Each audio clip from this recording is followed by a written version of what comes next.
l'arrivée du premier concurrent. Et ce premier concurrent, eh bien, ce sera un concurrent français. Je vous rappelle que c'est les voitures de la catégorie historique qui vont débouler. Ce n'est pas vraiment celle que j'attendais ici. Ça veut dire qu'il manque du monde depuis le coup d'envoi ce matin. Là, c'est la DAF 66 Marathon Groupe 2 de Pierre Jamin de René Beyers, la voiture numéro 105 qui va se présenter au départ.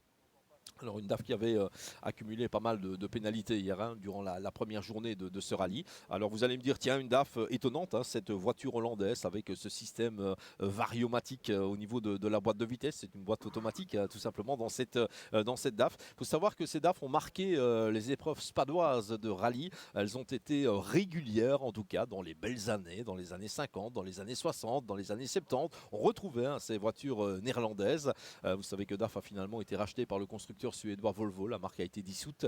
Et le dernier modèle, la 66, dont vous avez un modèle DAF ici, a également été commercialisé sous l'appellation Volvo 66. Voilà pour la petite histoire. La version compétition, eh bien c'est la version marathon, groupe 2 que l'on a ici. Pierre Jamin, René Beyers, donc sur la numéro 105, qui vont bientôt prendre le départ de cette spéciale.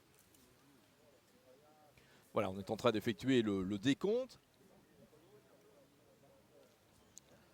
2, 1, et c'est parti pour cette petite DAF qui va nous permettre de découvrir en version course cette fois un parcours. Ça va aller forcément de plus en plus vite au gré des concurrents. Voilà, c'est contre le chrono, donc pas question de faire de la régularité. Là, on ne peut que conseiller au public qui s'est quand même déplacé sur la spéciale de la Glaise-Cheneux de bien se mettre à l'abri. Le manque d'adhérence, vous le voyez, cette DAF 66 Marathon qui se cherche un petit peu au niveau de la trajectoire là-bas. Vous voyez que ça remue pas mal, il y a de la petite bosse. Avec une puissance qui n'est pas nécessairement impressionnante sur cette DAF de Pierre Jamin et de René Beyers. René Beyers qui est un copilote habitué aux épreuves historiques de régularité principalement, que l'on retrouve ici dans cette catégorie vitesse, avec pour ambition bien évidemment d'aller chercher la victoire de classe avec cette DAF 66 Marathon. Voilà, à côté de notre car régie. On entame la remontée là-bas pour cette DAF 66 et elle sera suivie, allez savoir par quoi, puisqu'on a quand même un peu de dégâts. On avait normalement une Renault 5 GT Turbo qui devait s'élancer en tête avec Christophe Guillet et Hervé Camus qui sont des concurrents français.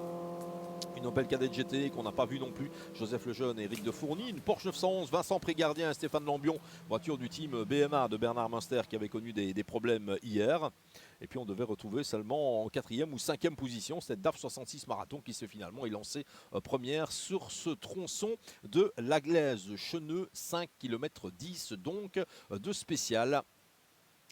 Avec, on récupère la DAF ici, qu'on va voir assez longuement finalement dans cette spéciale, puisque c'est la première voiture à disputer cette spéciale de la Glaise-Cheneux. Un seul passage dans cette spéciale, donc on ne peut même pas dire que les pilotes vont prendre leur marque quelque part et que ça ira mieux après cela. Et on va se retrouver au départ avec une Porsche 911 en version RSR juste après la DAF, c'est celle de Patrick Milleville et de Daniel Defever. Et vous voyez qu'on ne fait pas semblant, même au volant d'une DAF 66 Marathon. On peut féliciter Pierre Jamin et René Beyers. Je vous avouerai que je suis assez fan des voitures un peu originales sur les épreuves routières. Et bien cette DAF 66 Marathon en est clairement une. Le double jump ici, avec cette impression de voir la même image deux fois. Mais non, c'est un double jump avec un même axe de caméra.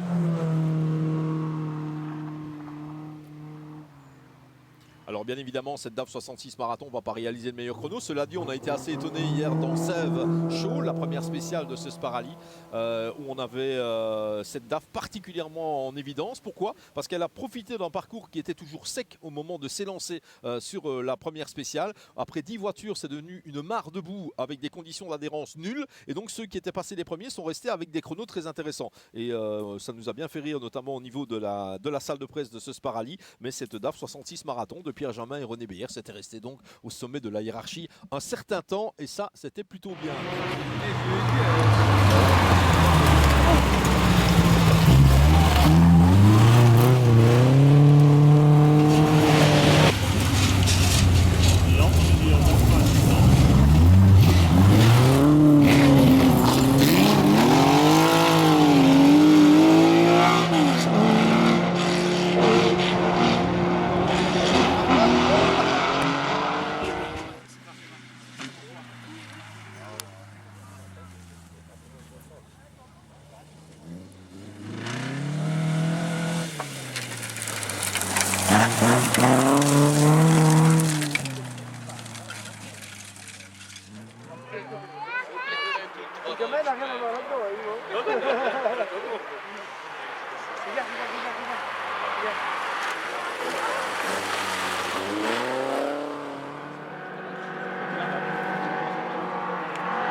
ไม่ใช่ระดับระดับในทางนี้ไป